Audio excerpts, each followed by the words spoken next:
Hey friends, welcome back to my channel. आज हम बहुत ही मनोरंजक और रोमांचक फिल्म के बारे में बात करने वाले हैं। आज हर साल इंडिया में 1000 से भी ज़्यादा फिल्में बनती है, 20 से भी ज़्यादा भाषाओं में ये फिल्में होती हैं और हर साल इंडिया में 50 लाख से भी ज़्यादा लोगों को ये फिल्म इंडस्ट्री रोजगार देती है। लेकिन इस फिल्म इंडस्ट्री की इंडिया में शुरुआत कैसे हुई, इसी शुरुआत की कहानी है ये फिल्म में दादा साहेब फाल्के ये सर्वोच्च पुरस्कार दिया जाता है क्योंकि मिस्टर धोंडीराज गोविंद फाल्के इन्होंने इंडिया में फिल्मों की शुरुआत की थी और ये इंडियन फिल्मों के गॉडफादर है, इसीलिए इनके नाम पे फिल्मों का सर्वोच्च पुरस्कार दिया जाता है। ये एक मराठी फिल्म है। इस फिल्म का नाम है हरिश्चंद्राची फैक्ट्री।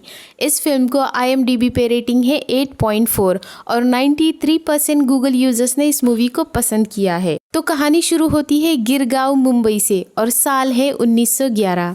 फिल्म के शुरुआत में हम देखते हैं कि धोंडीराज फाल्के एक जादू का खेल दिखा रहे हैं। ये इनका काम है और खेल बीच में ही छोड़ के वो किसी से बच के भागने लगते हैं।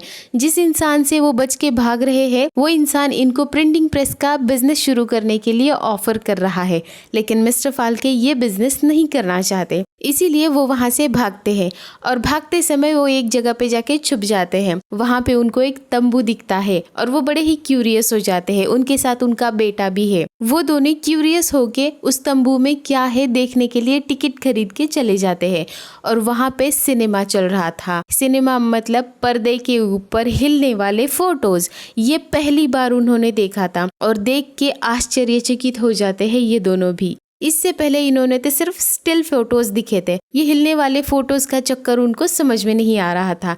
अगले दिन मिस्टर फाल्के अपने पूरे परिवार को लेके फिल्म देखने आते हैं।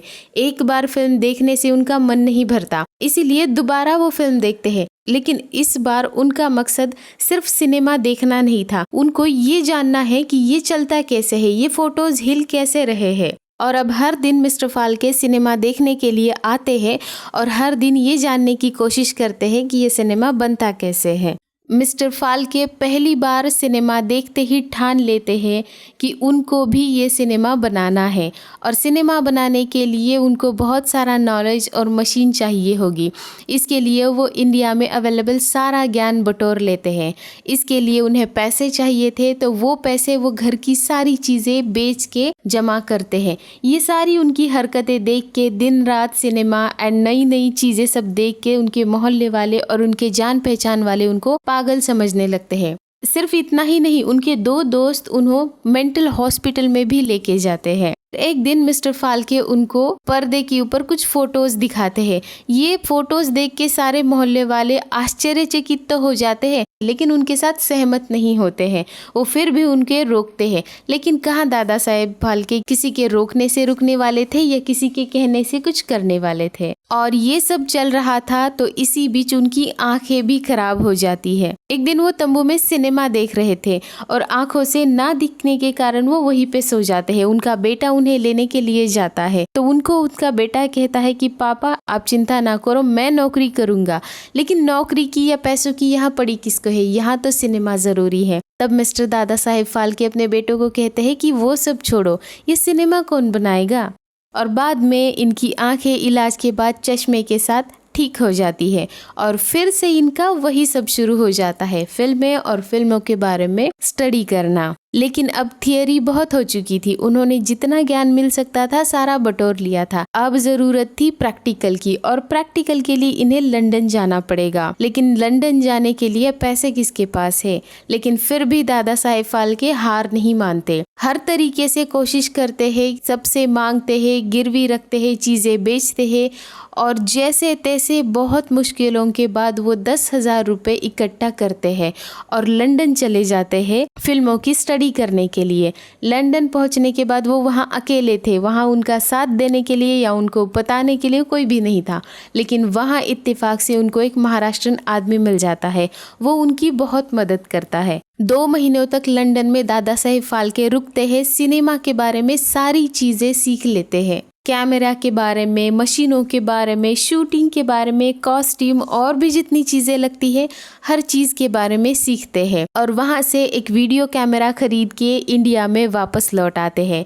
इंडिया में वापस लौटने के बाद वो अपने दोस्त का एक बंगला कुछ दिनों के लिए मांगते हैं और इस बंगले में वो रहने के लिए चले जाते हैं। लेकिन इसी बंगले में वो अब इंडिया की पहली फिल्म का काम शुरू करने वाले हैं, लेकिन इसके लिए इनके पास पैसे नहीं हैं। तब मिस्टर फाल्के के दिमाग में एक सुपरहिट आइडिया आता है और वो एक मटर के दाने को कुंडी में उगाते हैं। कुछ दिनों तक वो दाना लगाने से लेकर वो पौधा बन के बड़ा होने तक वो शूट कर लेते हैं और ये वीडियो वो अपने जान पहचान वालों में सबको दिखाते हैं। ऐसी चीज़ या ऐसा वीडियो इससे पहले कभी किसी ने नहीं देखा था। ये सब देख के सारे लोग बहुत आश्चर्यचकित हैरान हो जाते हैं, लेकिन उसके बावजूद भी सारे लोग इनसे सहमत नहीं होते हैं। लेकिन फिर भी उसमें से कुछ लोग दादा साहेब फाल्के की बात मान लेते हैं और इनके साथ काम करने के लिए भी तैयार हो जाते हैं।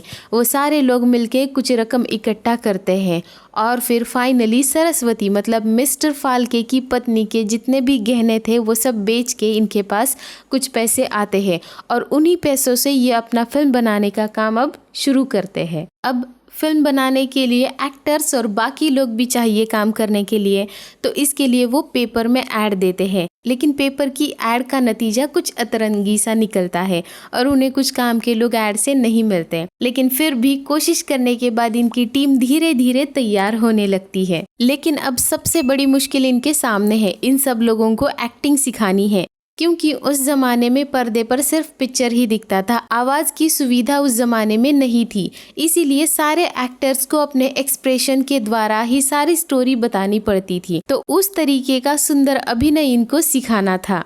लेकिन उसके अलावा भी एक और मुश्किल यहाँ पे है।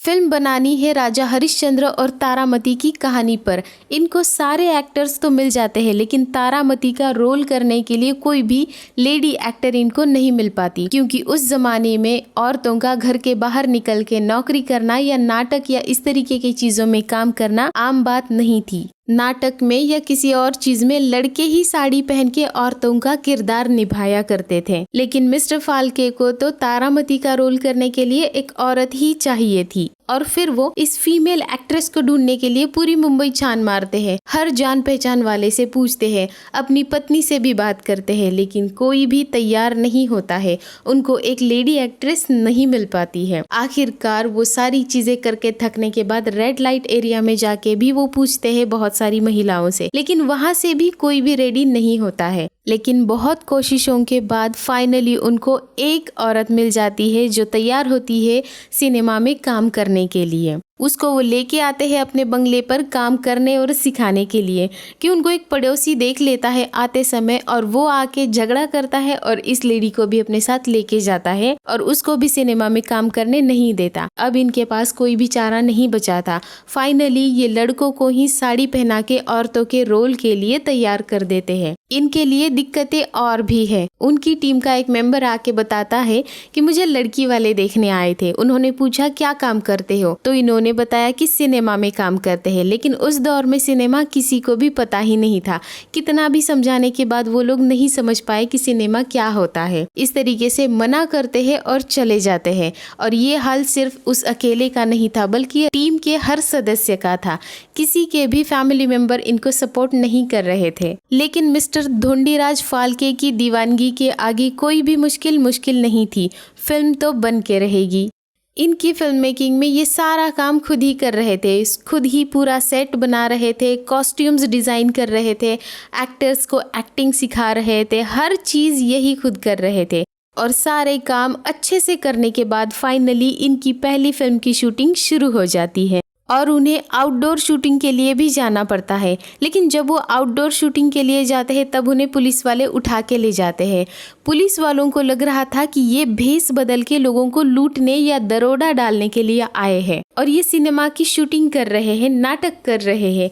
ये समझाने के लिए उन लोगों को पुलिस स्टेशन में पूरे पिक्चर की कहानी प्रस्तुत करके दिखानी पड़ी, तब जाके ये लोग पुलिस स्टेशन से बाहर निकल पाए और अपनी शूटिंग कंप्लीट कर पाए। इस तरीके से कुछ दिक्कत मुसीबतों के बाद इनकी आउटडोर शूटिंग भी खत्म हो जाती है और फाइनली इनकी पूरी फिल्म बनके तैयार भी हो जाती है और इस तरीके से इंडिया की पहली फिल्म 1913 में रिलीज हो जाती है। लेकिन फिल्म के पहले दिन कोई भी फिल्म देखने नहीं आता। कुछ अंग्रेज जरूर आते हैं लेकिन इंडियन ऑडियंस बिल्कुल भी नहीं आती। सिनेमा को लोगों तक पहुंचाने के लिए मिस्टर फाल्के एडवर्टाइजमेंट शुरू करते हैं और इसी के साथ कुछ दिनों बाद इनके सारे शोज हाउसफुल चलने लगते हैं, न्यू थिएटर्स भी ओपन होने लगते हैं और नई फिल्मों की शूटिंग भी शुरू हो जाती है और इस तरीके से इंडिया में सिनेमा का कारोबार बहुत ही सक्सेसफुली शुरू हो चुका है। फिर लंदन में भी इंडियन सिनेमा दिखाए जाने लगे। लंदन में दादा साहेब फाल्के को सम्मानित भी किया गया। लंदन में वो लोग दादा साहेब फाल्के को काफी सारा पैसा ऑफर करके वहाँ पे काम करने के लिए भी कह रहे थे, लेकिन दादा साहेब फाल्के इंडियन थे, हिंदुस्तानी थे। उनको हिंदुस्तान में नया रोजगार के मौके तैयार करने थे। उन्होंने फ्यूचर तभी देख लिया था, इसीलिए वो सारे ऑफर्स को ठुकरा के वापस इंडिया में आके इंडिया में ही फिल्म मेकिंग का अपना कारोबार शुरू करते हैं।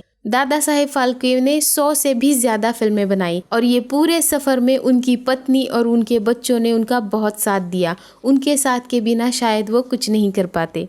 इस फिल्म में उनका संघर्ष, उनका सफ़र जितना मनोरंजक और आसान तरीके से दिखाया है, कुछ भी चीज़ उस दौर में इतनी आसान नहीं थी। इंडिया पे अंग्रेज़ों का राज था और उनके राज में ये सब करना किसी जंग से कम नहीं था, लेकिन फिर भी उन्हीं के कारण आज इंडिया में इतने बड़े पैमाने पर लोग फिल्म में काम करते हैं और उन्हीं के कारण इंडिया में पहली बार फिल्म बन पाई थी। आपको ये कहानी कैसी लगी मुझे कमेंट बॉक्स में बताइए और मेरे चैनल को लाइक और सब्सक्राइब करना बिल्कुल नहीं भूलना है। And finally thanks for watching. Bye bye.